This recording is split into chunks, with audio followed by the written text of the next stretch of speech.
If this is your first time here, I want you to know that what we do in this space is not entertainment.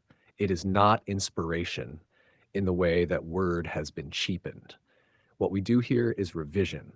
We take the ideas that have been shaping your life without your permission and we hold them up to the light until you can see them clearly enough to change them. Stay with me tonight. What I am about to share with you may be the most important thing you have heard in years. I want to begin with a confession. What I am about to tell you is on its surface the simplest thing I have ever said from this platform, a single sentence. And yet I have watched brilliant, earnest, sincerely seeking men and women receive it, nod at it, and walk away entirely unchanged. Not because they failed to understand it, they understood it perfectly. They understood it the way one understands a foreign coin. They turned it over, admired it, noted its weight, and slipped it into a pocket where it sat unspent until they forgot they were carrying it. Tonight, I am asking you to spend it, because this truth, if you allow it to land, not in the mind, but in the place beneath the mind, the place where your actual life is being generated, will not merely improve your circumstances. It will dissolve the story you have been telling about why those circumstances exist. And that story, I want to suggest to you tonight, is the only thing standing between you and the life you have been seeking. Here is the truth. Your world is your consciousness made visible. Not like your consciousness made visible, not resembling your inner state in some loose poetic approximation that a sympathetic reader might charitably accept. Your world is your consciousness, objectified, pushed outward into the three-dimensional screen of space and time, and given the appearance of an independent external reality that exists apart from you, that acts upon you, that judges you and rewards you and withholds from you according to its own inscrutable rules. There are no such rules. There is no such independence. Every man you encounter, every woman, every stranger on the street, every number in your account, every letter in your post, every silence at your table, and every word that breaks it. These are not things happening to you. They are things proceeding from you. They are the outer confirmation, the precise, faithful, impersonal confirmation of what you have accepted as true about yourself, about what you deserve, about what is possible, about what people do and what life gives and what a person like you can expect. The world is not the cause of your experience. The world is the report of your experience, and it reports without mercy and without flattery, with the indifference of a thermometer, exactly what has been assumed in the quiet, unguarded privacy of your own consciousness. I must be precise here, because if I am not, you will convert this into a comfortable philosophy, something you agree with enthusiastically on a Tuesday evening and carry home like a pleasant memory that costs you nothing and changes nothing. When I speak of what your consciousness has accepted, I am not speaking of your wishes. I am not speaking of the desires you write in your journal, the goals you announce to yourself each January, the affirmations you have been repeating since the turn of the decade. I am speaking of something older and more honest than all of that. I am speaking of the felt conviction that lives beneath your thinking, the unargued with sense of self that wakes before you do, the operating assumption that has settled into your bones so deeply that it no longer feels like a belief. It feels like reality itself, the thing you do not know you believe because you've been believing it so long it has become invisible, like the hum of a refrigerator in a house you grew up in. You stopped hearing it years ago, and yet it has been running faithfully every hour of every day, shaping the atmosphere of the place you live. That hum, that silent, perpetual, unfelt assumption is what the world is reflecting, not what you want to be true, what you have accepted as true. And this is where the teaching becomes either your greatest comfort or your greatest confrontation, depending on how honest you are willing to be. A mirror does not flatter. A mirror does not provide a kinder image because you have been trying harder lately, because you have been more disciplined, more spiritual, more earnest in your practice. The mirror has no opinion of you. It does not love you and does not resent you. It simply returns to you with complete and impersonal accuracy the image you bring to it. Now step back from the mirror in your bathroom and see your entire life this way. The relationship you are in, mirror. The relationship you cannot find, mirror. The opportunity that keeps arriving, mirror. the opportunity that keeps eluding you. Mirror, the body you carry, the money that flows or refuses to flow, the way strangers speak to you in shops and corridors, the quality of your ordinary Tuesdays. All of it, without a single exception, is the surface of one glass showing you what you have placed before it. I know the objection. I have heard it across many years and many rooms. Surely some things simply happen. Surely some people are merely rude. Surely accidents are accidents. I understand the objection completely. It is the protest of a self that has spent its entire life believing it is a passenger in a world it did not make. And that belief, that precise belief, is the reason the world has continued to produce what you did not choose. The moment you decide the world is something that happens to you surrender the only power you actually possess. You hand the pen to someone who does not exist and wonder for decades why the story never changes. You are not the passenger. You are the author. You have been writing whether you knew it or not, with every assumption you have accepted about yourself, with every quiet, unfelt, never examined conviction about what is possible for a person like you. Now I must speak of the people in your life because this is where the teaching cuts deepest and where most men quietly step back from it. The friend who perpetually disappoints you is reflecting your own settled conviction that people disappoint. The lover who withdraws is showing you your unspoken assumption that love, in the end, withdraws. The authority who refuses to recognize your worth is faithfully reflecting your own unchallenged belief that your worth is difficult to see, that it requires argument, requires proof, requires a level of demonstration you have never quite managed to provide. This is not comfortable doctrine. I will not pretend it is, but I want to be very clear about what I am not saying because the misreading of this teaching has caused genuine harm, and I will not add to that harm. I'm not telling you that cruelty is your fault. I am not saying that you summoned every difficult circumstance through some moral failure, some spiritual deficiency, some flaw in your character that must be located and corrected before the universe will treat you decently. I am not adding weight to a burden that is already too heavy. I am saying precisely the opposite. I am saying that you are free, that the suffering is not locked in place by forces beyond your reach, that the people and situations that have caused you the most pain are not your sentence, they are your signal. A signal that says here is an assumption that can be changed. Here is a place where the original can be revised. Here is not a verdict, but an invitation. Change the assumption. The reflection must change. It has no mechanism for refusing. The mirror cannot disagree with what is placed before it. It can only obey. I have watched this happen. A man spent years in a marriage in which he felt invisible, not unloved perhaps, but perpetually unseen, as though he occupied a space his wife looked past rather than at. He did not argue with her about it. He did not devise strategies for making himself more visible. He went inward. He found the assumption, the deep, quiet, ancient conviction that he was a man other people's eyes slid past, and he revised it. He inhabited with full imaginal seriousness the inner state of a man who is seen, genuinely, completely, unremarkably seen, the way a man is seen who has never doubted it. He held that state until it settled, until it stopped feeling like an exercise and started feeling like a fact. Within a season, his wife began to look at him differently.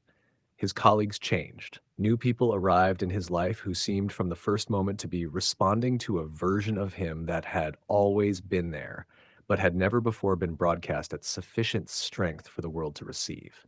Was that coincidence? That was the mirror doing the only thing it knows how to do. The new original had been established. The reflection had no choice but to follow. Let me show you how to read this mirror, because reading it is a skill, and an unskilled reading will confuse rather than instruct. Your life speaks to you in three distinct layers, each one slower and more revealing than the last. The first is the layer of events, the things that happen, the calls that come, the bills that arrive, the doors that open, the obstacles that appear. This is the loudest layer, the one that shouts for your attention every day. Most people spend their entire lives managing it directly, rearranging the furniture of their circumstances by force, not understanding that they are fighting the reflection without ever touching the original. They argue with the glass instead of changing the face. The second is the layer of relationships, how people respond to you, who chooses you and who overlooks you, who stays and who withdraws, who speaks to you with warmth and who speaks to you as though you are an inconvenience they are obligated to tolerate. This layer is slower than events and more intimate. It tells you something specific about what you have accepted regarding your own value, and a sustained reading of it is more honest than almost anything else you could consult. The third layer is the atmosphere, the general weather of your days. Whether the small details of life tend in the aggregate to conspire for you, the lights that go green, the seats that open, the strangers who smile without reason, the small kindnesses that arrive from no particular source or tend to conspire against you, producing a texture of friction and resistance so habitual you have stopped noticing it and begun calling it personality. I am just someone things are difficult for. This atmospheric layer is the most honest reading of all. It reflects not what you consciously desire, but what you have settled into being beneath all the desiring.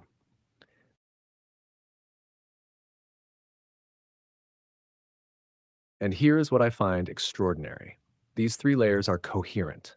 They do not contradict each other. The events, the relationships, the atmosphere, they are singing in the same key.